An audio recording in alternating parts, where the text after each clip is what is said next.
time for the best coverage of the top stories in sports. The Sports Wrap with Jason Page starts now. Yes, it does, and great to have you with us on this Tuesday edition of the show. So much to do over the next 60 minutes.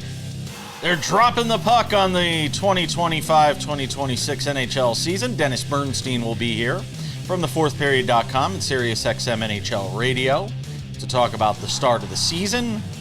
Connor McDavid back with the Oilers. So we'll talk about that. Also get into whether or not the Panthers can three-peat. Whole bunch of topics to get to from the world of the NHL. There is baseball to talk about in 10 minutes. We'll go through the game twos in the NLDS last night and a whole bunch more. But we start things out in the NFL, and Sam Yarnell is here. And Sam, the Jaguars are for real. I mean, I don't think they're winning a Super Bowl or anything like that. I'm not ready to crown them. I don't even know if they're better than the Colts. Matter of fact, I feel pretty confident they're not better than the Colts right now. But I don't think they're far behind them. It'll be interesting when those two teams meet up. But they did something they hadn't done in the last 8 times that they played the Kansas City Chiefs, and that is beat them. So hats off to, I mean, my God, that final drive was just insane for the Jags, where they wind up winning this game. I mean, equipped with Trevor Lawrence falling. It almost looked like they planned it. He fell down. Everybody stopped. He gets up. He runs around, figures out a way to score a touchdown. And the Jaguars get a win 31-28, Sam. Your overall thoughts on what we saw last night? Yeah, it was in the second half, let's be clear, a great performance by the Jaguars. Because I'll tell you, Jason, I was sitting at halftime watching the halftime show, personally having bet the over myself, thinking, what are we doing here with another one of these primetime games? And Trevor Lawrence comes out. For the first half of that game, Patrick Mahomes looked like his normal self, and Trevor Lawrence, I'm sorry to say, it looked like his normal self, right? And then the second half was a completely different story. But at halftime, I was ready to say, all right, Jaguars, we got to seriously reconsider this whole Trevor Lawrence thing. And then he comes out guns a-blazing in the second half, and he looks like this world-beating quarterback. I think to an extent it looked like the training wheels were taken off, and Liam Cohen was just like, all right, Trevor, go try and figure it out and get us back in this game and see what happens. And it worked really well. Like you said, that little bit of backyard football at the end, Trevor Lawrence looked comfortable playing it, and maybe that's what the Jaguars need to do to remain competitive in what has become an ultra-competitive AFC South. I mean, who saw that coming, Jason? Yeah, I agree. Certainly not me. No, I saw. You know what the thing is? I'm starting to figure out that this is kind of what Trevor Lawrence is, though. Trevor Lawrence is going to be kind of this guy that one half you might get one thing, another half you might get another. And I feel like the die has sort of been cast at this point that, this many years into the league, you kind of are what you are. So I'm kind of accepting. I've reached the point of acceptance with Trevor Lawrence, who I always had big aspirations for, that this is just sort of what he is. There's going to be moments where he wows you. That dime he dropped in on that final drive, it was like a 25, 30-yard pass on a second or third down that he drops down the sideline to one of his receivers. I mean, that is an all-world throw that your best quarterbacks in this league are making, and he made it in that spot. So, look, hats off to the Jaguars, who are 4-1. Now to the other side of this, which is the Chiefs. You saw some things that encourage you. The fact that they were able to score points. And a lot of people kind of poo-pooed Xavier Worthy coming back into this lineup and what it would mean. It has opened things up a little bit in the receiving game, having all that speed that they do. And again, in the first half, you saw some things from the Chiefs that you liked. I'm encouraged by the fact that their offense looked like it was clicking a lot more last night. Kareem Hunt had a big night too, it felt like. But on a night where you do score 28 points, there's no way you can lose that game. You can't score 28 points with an offense that has struggled as much as theirs has on the road against a pretty good defense in Jacksonville and lose that game. And they did last night. And, that's on the defense. And Chris Jones just could not get He could not get to Trevor Lawrence, it felt like, throughout much of this night, Sam.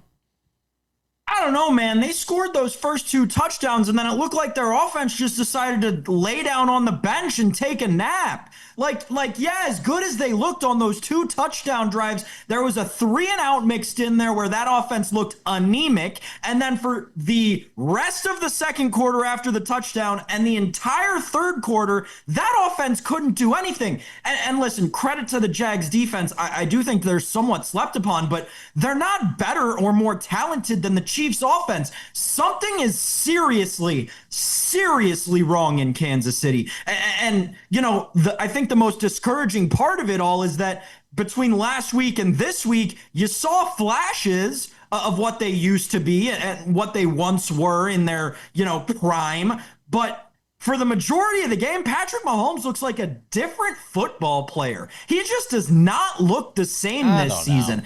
And it reflects in the numbers as well as the analytics, man. And I don't know. I just can't get over how this offense just seemingly wasn't on the field while the Jaguars not only pulled themselves back into this game, took a touchdown lead in this game. 28 points, though, you should win that game on the road. There's no getting around that fact. 28 points on the road, they should win that game. If I had told you yesterday morning when we put the show together that the Kansas City Chiefs scored 28 on the road in Jacksonville, you're saying they win the game. You are. And they didn't.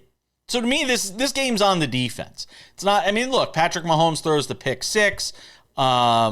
Clearly he didn't see the Devin Lloyd coming, from the left side.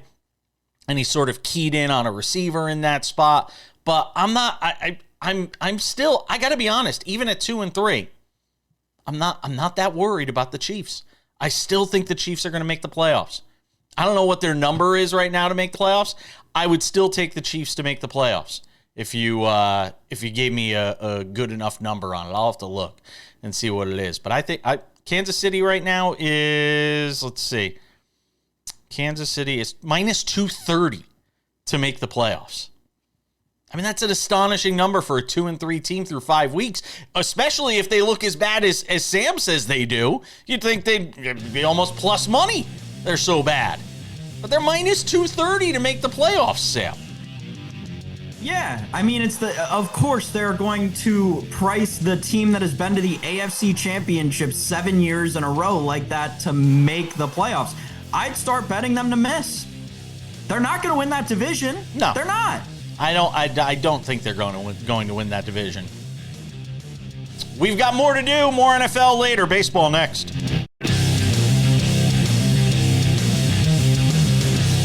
We'll go back to the NFL because everybody loves leftovers 10 minutes from now. Week 5 NFL leftovers. Jamming as much as we can. Dennis Bernstein in 20 minutes on the NHL. Start of the season on Tuesday. May have already started by the time you see this show. Sammy Arnell, let's talk some baseball. Hey, here's the good news. Yankees didn't lose yesterday because they didn't play. Brewers and Dodgers are 1 win away from meeting up in the World Series. And can I just say, before we get to the games last night, I know it would be probably the worst ending possible to a great baseball season from a TV rating standpoint to have the Mariners and Brewers playing in the World Series. But I would sign up for a Mariners-Brewers World Series, Sam. I as a baseball diehard, as a fan of the game, as somebody who would love to see Seattle finally get over the hump and win a World Series, I would love to see a Mariners-Brewers World Series. I don't know if it's going to happen. Dodgers haven't lost yet in this postseason. Brewers up 2-0 in their series. Let's start with the Dodgers and Phillies last night, Sam. And, a couple of great starting performances from Jesus Lizard and Blake Snell. Those two were fantastic. So we were just talking about Snell last week, weren't we, just when we had David Ardsma on about some of the stuff that Blake Snell has done in the postseason. Well, he did it again last night for 6 innings. And eventually the Phillies crack in the 7th inning and then mount this furious rally in the 9th inning, Sam. And man, oh man, I mean, some of the base running blunders, some of the stuff I've seen in this postseason, not just in this game, but throughout the postseason, has given me pause about how some of these teams even make the postseason when you have such boneheaded base running decisions. Nick Castellanos last night, who damn well should have been out at second base in that ninth inning, got lucky that the swipe tag missed. And then, I mean, I'm at a loss for how the Phillies have been sort of manhandled at home here in the first two games by the Dodgers, but maybe we shouldn't be. Maybe we're just forgetting the Dodgers are that damn good. Yeah, exactly. People completely forgot for like the last month and a half that the Dodgers are the modern day murderers row Yankees, and they're like minus 175 to win the NL now. I think it's gotten ridiculous. People finally caught back up to something that I guess we knew for so long, but then many people chose to forget that just the Dodgers are like the best team in baseball, and again, talent wise, it's not really close at all. I couldn't even tell you who's in second. To your point, though, at the beginning of the segment on the World Series, I think I said this on the show last week, but I'm definitely on the record. I want the Manfred quits his job special in the World Series. Give me Tigers, Brewers, and Rob Manfred to quit a month later. On that game last night in Philadelphia, I have never... I shouldn't say never. Since the Red Sox a week ago, I have not seen a team willingly give away a baseball game the way the Philadelphia Phillies did last night. They had at least the game tied with no outs and a runner on second base. And then that just horrible, just absolutely abysmal, despicable. I can't find enough bad adjectives to use about that call from Rob Thompson to bunt. And Max Muncy making the play of the night on that bunt throw over to third where they put the tag on Castellanos and cut down the lead runner. That was great fundamental baseball, and another reason why the Dodgers are the best team in baseball right now. Yeah. Head scratcher from the Philadelphia perspective. And I think you have to kind of look big picture now, being down 2-0 in a DS where you're heading back to Los Angeles to play the greatest team in baseball. You have to kind of look at it from a macro sense, Philadelphia fans, and the only answer is two of Turner, Harper, and Castellanos are not going to be on the roster to start next season. I know, go look at how many free agents they've got. Half that team's leaving anyway. The window is now closed on the Phillies, and if they want to maximize anything, Jason, over the next 5 years, they got to move off of their stalwart big contract guys. I don't disagree with any of what you're saying. Let's talk about the Cubs and Brewers. See, look at how easy that was. Let's talk about the Cubs and Brewers, Sam, and again, for the second straight game, you've got the Cubs coming out in the first inning, punching the Brewers in the mouth, and then just basically disappearing for the next 8 innings. And the Brewers responding in the bottom of the first inning again. It was like these two games were back to back and had sort of the same kind of theme. I did not think we'd see Jackson Chourio playing in this game. I was shocked at his sort of healing abilities, if you will, because that looked like a guy in game one walking back to the locker room. That was a guy we weren't going to see again in this series. And not only do we see him again, the Cubs are wishing they didn't see him because he hit a 3-run home run to dead center field in this game. I don't know what Pete Crow Armstrong was trying to do jumping at the wall here. But I mean, hats off to the Brewers who have come out slugging in this series. And Jacob Mizorowski last night, who I forgot about. I mean, we talked about him so much when he came bursting onto the scene. How does he make the All-Star game after just 7 starts? And then the Miz is out there last night throwing 104, blowing the ball past people, and we're like, oh yeah, they still have this guy. Yeah. I got to be honest, because, the baseball was great yesterday. You could have turned this game off after like the third or after the fourth inning, after Chourio hit that homer. You didn't miss anything. I don't think there wasn't another run scored after that Chourio homer. I don't think so. No. Regardless, I wanted to root for the Cubs so bad, but the Brewers are really showing you that the power. I mean, we talked about it all season. The power of sunshine and rainbows compels that team. They are vibes and a good time. That is what that team is built off of. And the whole question was, hey, how deep is it going to be able to take this team in the playoffs? listen, they're beating talented franchises out here. We gotta start considering there is a chance that Rainbows and Vibes could power them all the way to the Commissioner's Trophy, Jason. Andrew Vaughn, basically a castaway from the White Sox, hitting a 3-run home run. Do you know how hard that is to do? Yeah. Be a castaway from the White Sox? Lewis Robert was wishing he could be a castaway from the White Sox. They didn't get rid of him though. You had Vaughn hit a 3-run home run last night in the first inning, and the Brewers are on their way. Brewers Dodgers NLCS. I'll sign. And the Brewers had the better record in the regular season, right? Brewers would have home field in that series, wouldn't they? Yeah. Telling you, man, don't discount what home field means, especially for teams like the Brewers and the Mariners. Those are two teams. What was that? Playing inside, playing in the dome, the sound reverberates. It's a different game. Yeah, it is. All right, we got some more NFL to get to. Weekend leftovers. You'll have to stick around for that. Dennis Bernstein coming up a little later on to talk NHL, too. Dennis Bernstein of the fourthperiod.com coming up in 10 minutes. Let's preview some hockey.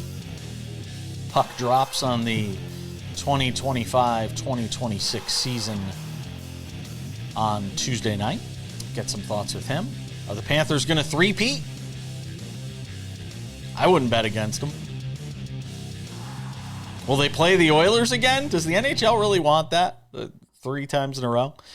Sam Yarnell hanging out with us as we go back to the NFL and have some leftovers, because who doesn't love some leftovers? Let me go a little bit chronologically here and start with the London game. And I might have tweeted this out. I might have said it. I don't remember. I'm doing so many different things on Sunday morning when I'm up at 6 o'clock in the morning out here on the West Coast to watch football. But there's some throws in that game with Minnesota and Cleveland, Sam, that I'm watching Carson Wentz make and saying to myself, I don't know if JJ McCarthy can make those throws yet. I don't know if I don't know if I could reliably say that JJ McCarthy is making some of these throws in big spots that Carson Wentz was on Sunday. And by the way, Carson Wentz, slide. Stop running into people. Your team needs you. I mean, I don't know. When JJ McCarthy's ready to come back, there has to be a temptation here, by this organization to stick with Carson Wentz at this point, doesn't there? Does there? So you're not the first person I've heard say this. And every time I hear it, it's just like, I understand it's like the thought of Carson Wentz is great. Right? He's this guy, former MVP candidate, led a team almost to a Super Bowl, kind of, that one time. A team put a bunch of draft stock into him a while ago.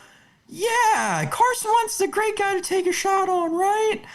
And then you look at the numbers, and it's just like, ugh. I don't know, man. Like, it feels like they could go either way. I'm not saying that they're not going to bench JJ McCarthy for Carson Wentz. I think it's very on the table, especially in a Kevin O'Connell system where older, more experienced journeyman quarterbacks tend to have a lot of success. But you have to decide organizationally what you want to do, right? And I think to an extent, you got to start to consider Justin Jefferson. Right? What does Justin Jefferson want for the rest of the season? Who does he want throwing him the ball? Does he want the guy who probably won't be around next season? Let's call a spade. Or even if he is, probably won't be around a season beyond that. Or does he want the guy who he knows will at least be around for a couple more years throwing him the ball? I understand the want to start Carson Wentz when you want to remain competitive in a historically very competitive division that still looks like it's got a lot of talent at the top. But that said, you got to give your guys space to grow at some point, and a lot of that growth happens in game. I wonder. I don't think Justin Jefferson's thinking a year down the road, though. I think he's thinking right now. I think he's especially again in this win now era of the NFL that we're in, where it feels like just get into the playoffs or just win the division. If you're the Vikings, which is still obviously a possibility for them as well, and not without, not something that's out of their grasp. I don't think he's thinking that far ahead. I think he's thinking about, hey, I'm out there 7 for 123 with 11 targets for Justin Jefferson in this game on Sunday. And I think if we gave him truth serum, I think he's telling you he wants Carson Wentz. I think if we gave him truth serum, it doesn't mean that JJ McCarthy is still not going to be a great quarterback. But I think you ride this Carson Wentz thing right now as far as you need to. Again, you could always go back to JJ McCarthy. He's just going to be happy to get an opportunity when that opportunity comes, and it will inevitably come. For this Vikings organization. The Amari DiMercato situation with Jonathan Gannon in Arizona this weekend, where DiMercato fumbles the football. Again, an inexcusable play, especially on the heels of what happened in the Colts situation. What was it, the Colts last week that it happened with, or last year? I don't know. But it's something that teams have been preaching. Yeah, teams have been preaching about. And then you get Jonathan Gannon smacking him in the chest as he walks away and is obviously really upset. Gannon has apologized since then. I've seen a lot of people talk about this and sort of bounce it around, how out of line is it? I'm honestly not going to go that crazy about it. But ultimately, that is as difficult a loss. And I mean, the Cardinals just keep inventing ways to lose games. And the thing I noted at the end of that game, Sam, was the reaction of Kyler Murray when the game ended. Just shell-shocked. Your star franchise quarterback just shell-shocked sitting on the bench as everybody was congregating in the middle of the field. That was what stood out to me the most as that game ended on Sunday, Sam. Well, yeah, I mean, probably because that offense, again, not unlike the Chiefs, just took a quarter and a half of that game off, except the quarter and a half that they took off happened to be the last quarter and a half of the game when the Titans came all the way roaring back to win.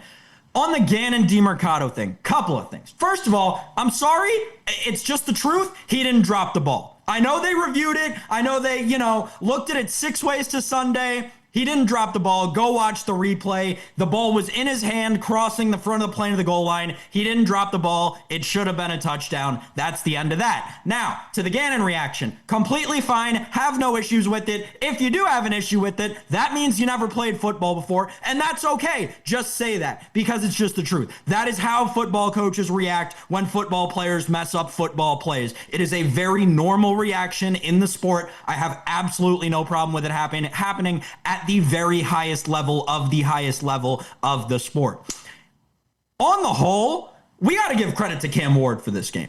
It is incredibly hard in the NFL, let alone being a rookie, to be on the road 2,000 miles from home, down 3 touchdowns, down 2 touchdowns and a couple of extra points, or a couple 2-point conversions, and come all the way back. It is objectively impressive that Cam Ward finally had his I am here moment in the NFL. He looked great in this game. He looked poised in the pocket. I was thoroughly impressed with Cam Ward leading this comeback back for Tennessee. I think they might actually have something in this kid. Remains to be seen. And I see so many of these rookie quarterbacks that we watch in year 1, and then in year 2 we're going, oh, where did it go wrong? CJ Stroud. Where did it go wrong?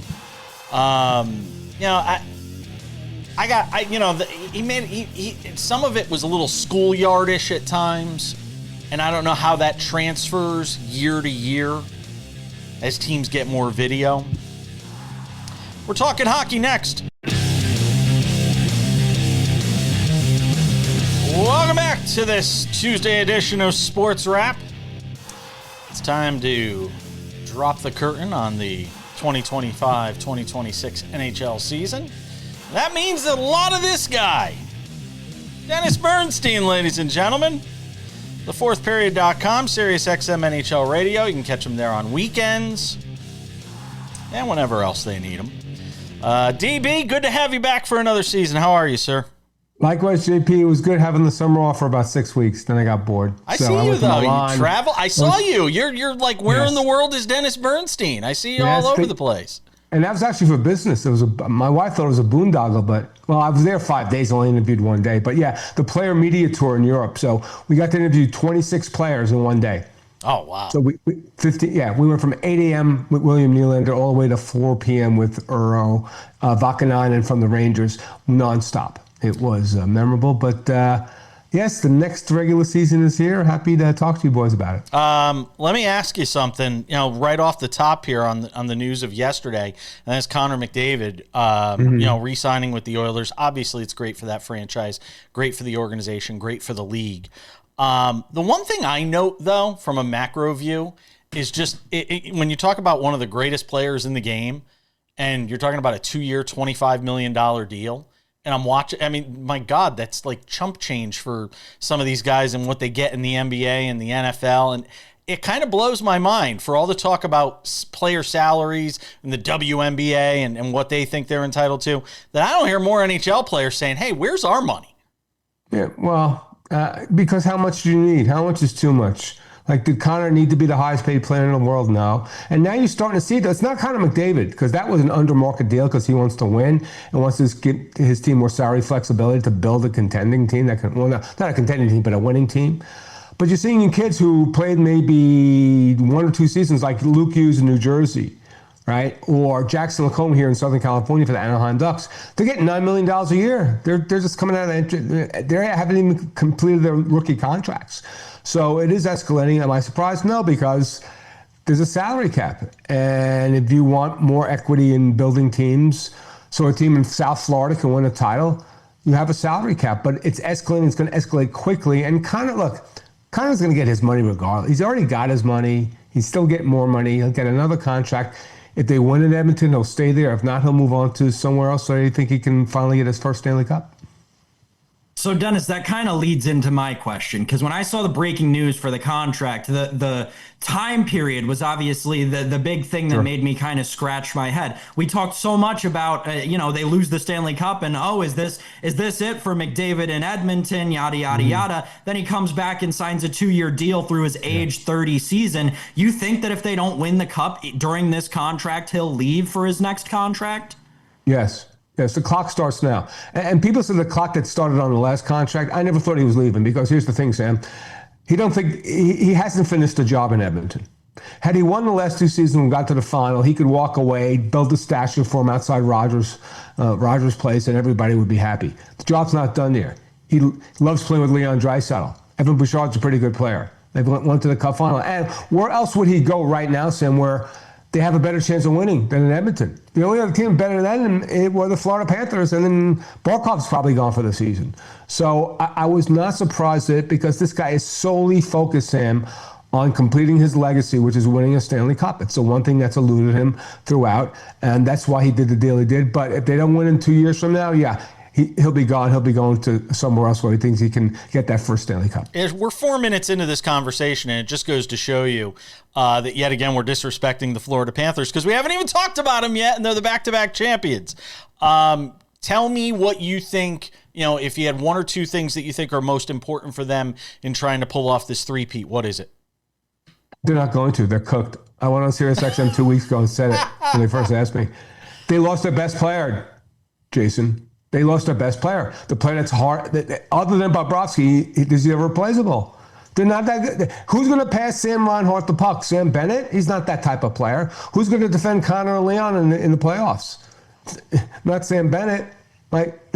They will not repeat. It was a great run. They should celebrate it without Alexander Barkov. Even if he comes back late, they're not winning this time. It's interesting. It's health and it's attitude. This team has the right attitude, Jason. They do. They want to win again, and they're brave and they're saying all the right things.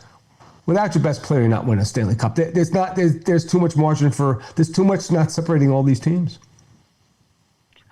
Dennis, the player I've been hearing a ton about from youth circles and whatnot is this Ivan Demidov kid, and obviously so much going on around the Canadians this year. Yeah. What are you expecting from Demidov and the Canadians under Martin St. Louis this year? Well, they overachieved last year, Sam. So I'm on the fence about them being a playoff team at this point. Demidov is the leader for the Rookie of the Year award, which is called the Calder Trophy in the NHL. Super talented kid, great shot. They were thrilled to get him at the 5th overall pick.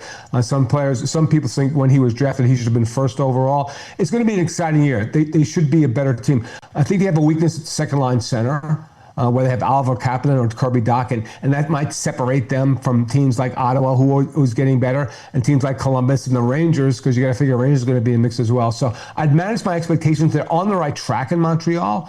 I just think there could be a little bit of regression. I don't think they're a top 3 team in the division yet. All right. We're hanging out with Dennis Bernstein, the fourthperiod.com and SiriusXM NHL Radio. I don't have enough time to ask another question, so we're going to hold him for one more segment. We're just going to look awkwardly here at each other while we figure out how to kill the final 35 seconds of the segment. I'll sit here and think up of a question to ask him about the Rangers when we come back on the other side as well, because anybody knows I'm all about the Rangers. We'll see what they look like this season, because they can't look worse than they did last year. Are you going to make a bold prediction on the Rangers like you did last year and have it blow up on you, Dennis, or what? No. No? No bold predictions on the Rangers? Not on the Rangers. All right. They'll be better, but nothing bold. We're coming back. Lots more to do on this Tuesday Sports Wrap.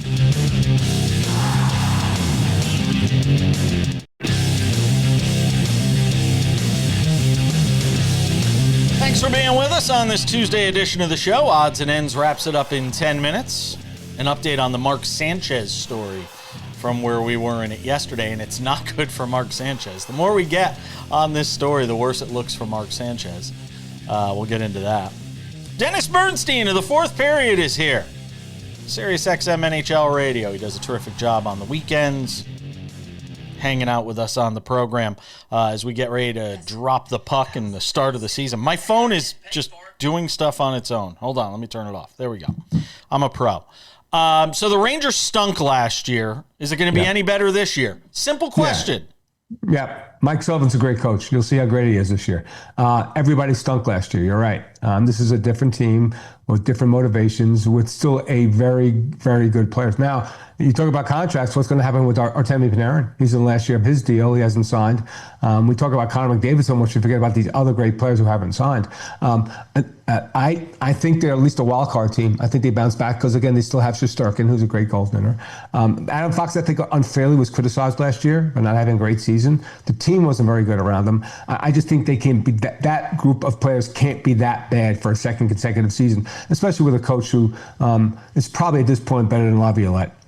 Down the island, Dennis, the New York Islanders are staring down the barrel of missing the playoffs for the 3rd time in 5 years. They're months removed from firing Lou Lamoriello, and they're projected for like 83 points this season. They're probably not going to make the playoffs.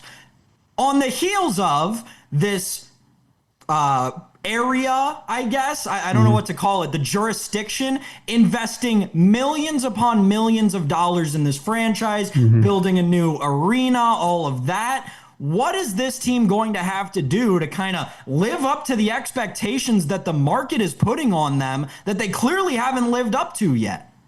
It's New York. They have to win, Sam. That's all people care about. People are front runners, right? That's all they want. But look, here's the thing, Sam. They had to build an arena.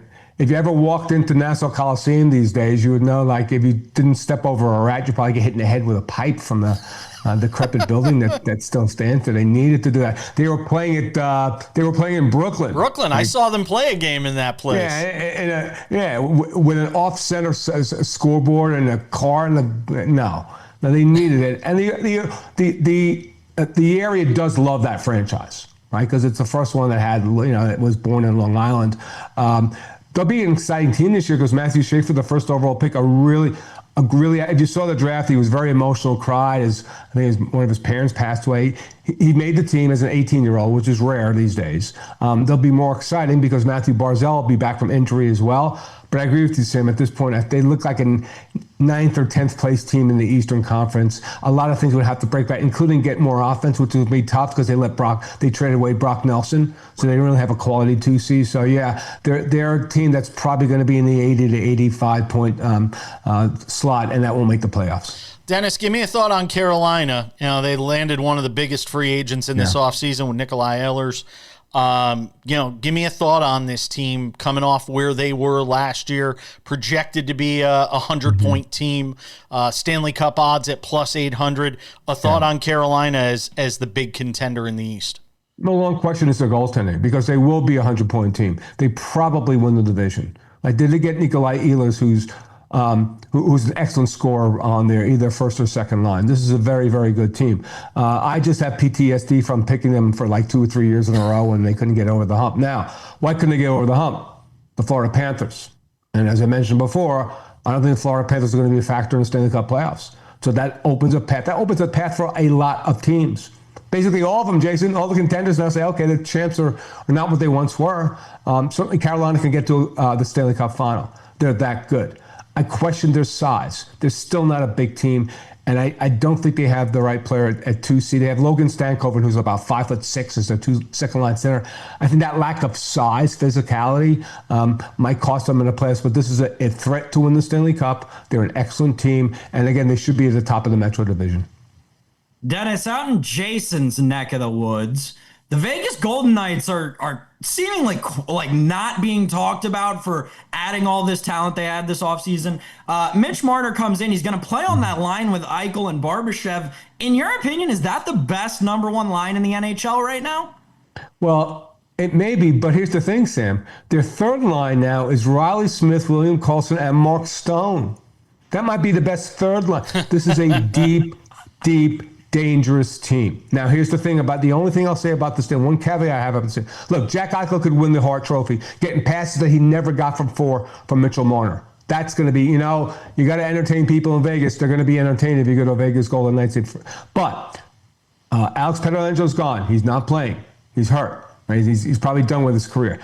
They traded Nick Hague to fit in Mitch Marner, who's a great defenseman, 6'6" big kid.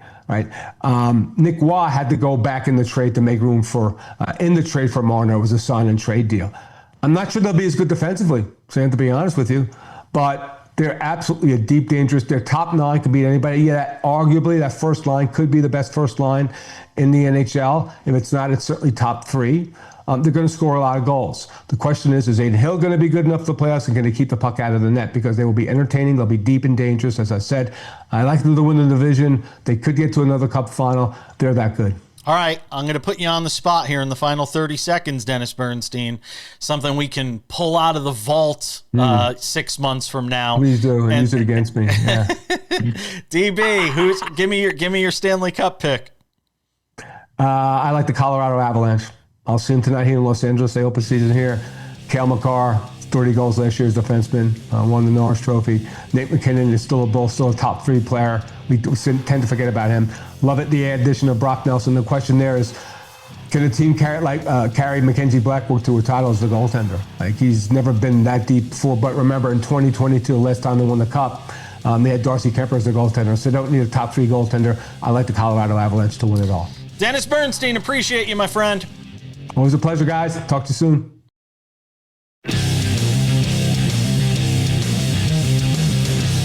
All right, just about time to put the wraps on this baby for a Tuesday.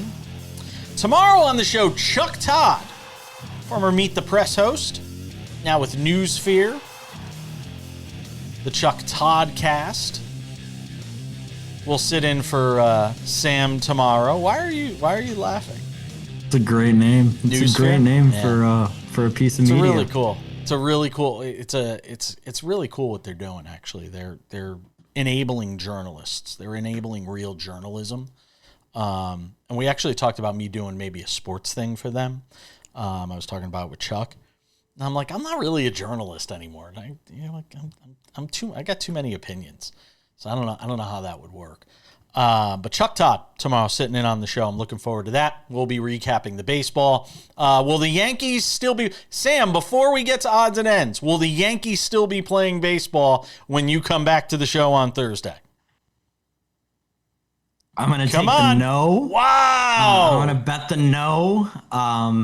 I like this Blue Jays team, man. I think that there has been, and I think that there's an interesting conversation to be had there. Like, there's been over the last 2 years something has to have been figured out within baseball's inner circles of how these teams are dealing with the bye and coping with it better, because across the board, right? Even in the National League, you had the Brewers, enough said, right? And then you had the Phillies, who, despite having lost the first 2 games, they've looked competitive in both of the 2 games.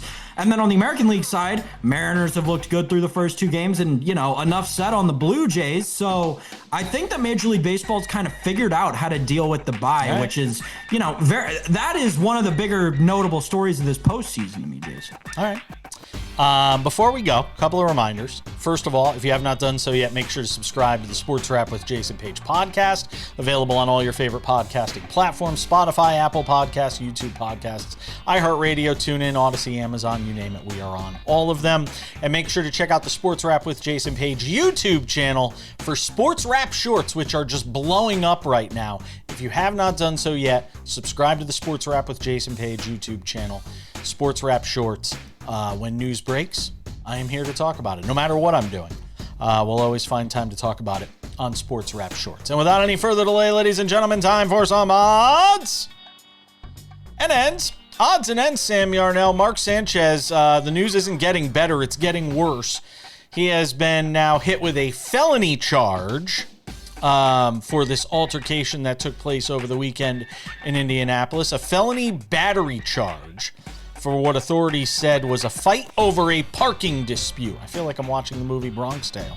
Was that really? Did you really kill that man over a parking space? Marion County prosecutor Ryan Mears announcing the new charge. It's battery involving serious bodily injury, carries a potential sentence of 1 to 6 years in prison. I will just say this real quick. I'd be shocked if Mark Sanchez did any time behind bars. I really would. Yeah. Given the fact that he has no priors, it seems like this might have been alcohol fueled. I'd be shocked. That's just what I'll say on that. Odds and ends, Sam Yarnell. Kyron Lacey. This story emerged over the weekend, and we didn't have time to get to it yesterday on the show. But Kyron Lacey was involved in a motor vehicle accident. Somebody lost their life. A lot of people had suspected, and he had been charged, I believe, or indicted for what people thought was his involvement in it, him causing it. And now video evidence, after he took his own life, and obviously a poor mental state of mind, following the fact that he was indicted, lost his potential NFL career. This was a guy that would have been playing on Sundays in the NFL. Sam, just an awful story all the way around, because now evidence has come out that suggests the accident wasn't his fault. And meanwhile, you can't bring him back from the dead. Kyron Lacey's no longer with us. And you're all just kind of left scratching our heads going, how did the justice system fail this kid so badly? I mean, beyond that, the guy wasn't involved. Like, they pinned this on a kid who was 70 yards away from the incident when it happened. It's like, and I think there were a couple of journalists that really put it best across the space yesterday, but it's like and I'm feeling it right now. It's when you hear that and understand the results of what this projected first round pick was going to do with his life for everybody around him, you get this like swelling feeling of rage and injustice. It's like your hands start shaking. It is unfathomable what this human being had taken away from him because of something that was completely not his fault, had nothing to do with him, just because, some bystanders happened to say that that's what they thought they saw happen. Obviously, it doesn't get much worse than this when it comes to sports stories, Jason. Sam, reportedly, they didn't even interview the person that was in the car with him. I mean, it's nuts. There's no justification for how the justice system in America can allow this to happen to somebody. And that's not to say that, it doesn't happen every day across the country in America. Yeah. But that said, and it's a shame that this is the example that has to bring all this stuff to light. But I just hope that there's something that can change down the line because of this. Because It's really unfortunate. Yeah, he got for railroaded. all of us as sports fans, but especially for Kyron Lacey and his family. Yep. Kid got railroaded. There's no doubt about it. Rest in peace, Kyron Lacey. That's going to do it for us on this Tuesday edition of the show. Sam's off tomorrow. Chuck Todd is in for him. Thank you to Dennis Bernstein of thefourthperiod.com and SiriusXM NHL Radio. Thanks to you for watching. I'm Jason Page. We'll see you back here tomorrow for more Sports Wrap.